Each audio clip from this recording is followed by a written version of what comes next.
All right, let's get right into it. If you're a developer, your entire career has been about one thing, making things faster. But what happens when the next massive shift in tech, AI, is fundamentally, well, slow? Today, we're going to talk about how to actually architect for large language models without watching them burn your backend to the ground. And trust me, this is a huge architectural shift. Getting it wrong is pretty catastrophic. This quote right here, this is basically the whole reason we're talking today. And it's not hyperbole. It's a genuine warning. Think about that for a second. 2 to 60 seconds. In the world of 50 millisecond APIs, that is an absolute eternity. If you treat an LLM call like just another REST API, you're pretty much signing up for a complete system failure. And this just drives the point home visually. I mean, look at this. Your standard API call, the one you spent years optimizing, is that tiny little sliver on the left, 50 milliseconds. The LLM call, that absolute skyscraper on the right, is 15,000 milliseconds. We are not talking about a small increase here. We are talking about something that is orders of magnitude slower. This isn't an optimization problem anymore. It's a completely new class of problem. So let's just call it what it is. It's an AI wrecking ball, and it's aimed squarely at the fast, efficient, beautiful architectures that you've spent years building. We really need to get into the nitty-gritty of why these systems, which are built for speed, are so incredibly vulnerable to this new kind of workload. You know this scene, right? You've got your services just humming along. Your database queries are snappy, your API is blazing fast, and you're feeling pretty darn good about your work. And then someone from product walks over and says the magic words, "Hey, let's add an AI feature." It sounds so simple, so innocent. And this is that moment where reality hits. You do what any of us would do. You treat that OpenAI or Anthropic API endpoint just like you treat any other third-party service. You make a request, you wait for a response, and then nothing. The server just hangs. Other requests start timing out. The whole thing just seizes up. It dies. So what's actually happening under the hood? Well, your web server only has so many workers or threads to handle requests. When you call an LLM, that thread is now completely blocked, just sitting there, waiting. So if a few dozen users hit that feature at the same time, all your threads are now frozen, waiting for the LLM to think. Your connection pools are completely exhausted, and now the next user who just wants to load the homepage, a non-AI feature, gets a timeout.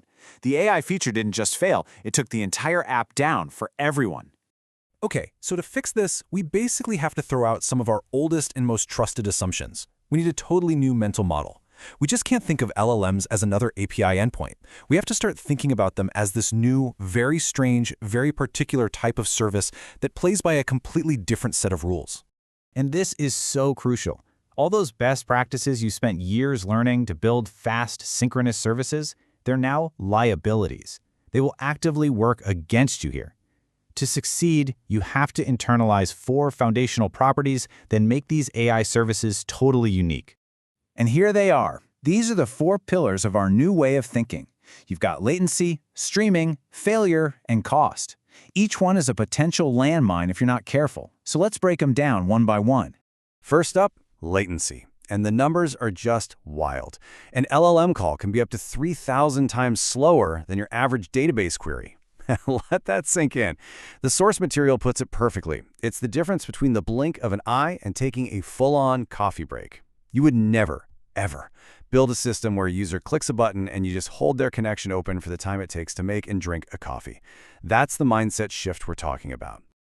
Second, they don't give you a response like a normal API. You don't just get a big block of JSON at the end. LLMs generate their responses sequentially, one token, or basically one word at a time. This is streaming. It's the reason ChatGPT feels so alive and responsive. You see the words appearing as it thinks. This isn't just a cool UI trick. It's a fundamental property of how these things work, and we have to build our systems around it. Third property, failure. You have to start treating failure as a normal, everyday event, not some rare edge case. You are going to hit rate limits and get 429 errors. You are going to have network timeouts. The provider's API is going to have downtime. Your architecture has to be resilient from day one. You need retries, you need fallbacks, you need to build for failure. And last but not least, cost. A SQL query is predictable. You know, more or less, what it's going to cost. An LLM query, it's the Wild West.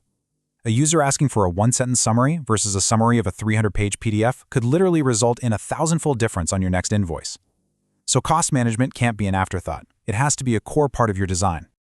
So, given these 4 properties of chaos, latency, streaming, failure, and cost, How in the world do we build something reliable? The answer starts with a single, non-negotiable architectural pattern, and that is the orchestrator. This is your first and most critical line of defense. This right here is the golden rule. Let's just say it again so it really sinks in. Never, ever call an LLM provider's API directly from your front end. Not from the browser, not from your mobile app. Never. You must always have your own backend service sitting in the middle. This isn't just about hiding API keys, it's about control and sanity. And here's what that flow is supposed to look like. The user's app, your React app, your iOS app, whatever, it only ever talks to your orchestrator service. Your orchestrator, which you can think of as the brain of this whole operation, is the only piece of your system that's allowed to talk to the external LLM. It acts as a buffer, isolating the rest of your app from all that chaos we just talked about. And this brain has a lot of important jobs to do. It's not just a simple proxy. It securely manages your API keys. It handles all that retry logic with exponential backoff. It tracks costs and usage so you don't get a surprise bill. It can cache common responses to save time and money. It can manage and version your prompts. And maybe most importantly, it gives you a single place to swap out models or even switch between providers like OpenAI and Anthropic without having to rewrite your whole app. It's a huge deal. Okay, so now that we have our orchestrator, we can finally talk about the first and simplest implementation pattern, the synchronous or blocking call. This is exactly what it sounds like. Your orchestrator calls the LLM and it just waits and waits until it gets the full response back before it sends anything to the user. Now, this pattern is simple, which is nice, but it's also incredibly dangerous if you use it for the wrong thing. It is only okay for very fast, very short tasks. We're talking things like sentiment analysis, detecting a language, or pulling one tiny fact out of a sentence.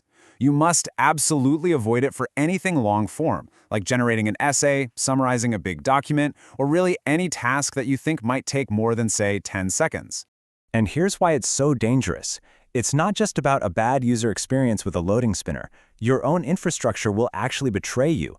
Your reverse proxy, like Nginx or your cloud load balancer from AWS or Google, has its own built-in timeout, usually somewhere around 30 or 60 seconds. If the LLM takes longer than that, and it often will, your proxy will just give up, kill the connection, and send a dreaded 504 gateway timeout error back to the user. And the worst part is, the LLM might have still been working on it. So, this leads us to the next big problem, right?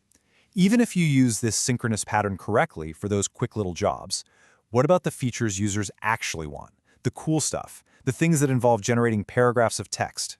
How do you avoid that dreaded frozen loading spinner that just screams, "This app is broken"? This really is the million-dollar question, isn't it? We all want to build experiences that feel as slick and magical as ChatGPT. We need to get that text appearing on the user's screen word by word in real time. So how do we actually do that without blocking our back end and making our users stare at a spinner for a minute? Well, the answer seems obvious, streaming. But, and this is a huge but, simply flipping the stream switch in the API isn't enough. It turns out there are hidden infrastructure traps, especially with common tools like Nginx, that can silently break your beautiful streaming experience. Your proxy might be the very thing that's working against you. So what is that trap, and how do you get around it? We'll dive deep into that next time.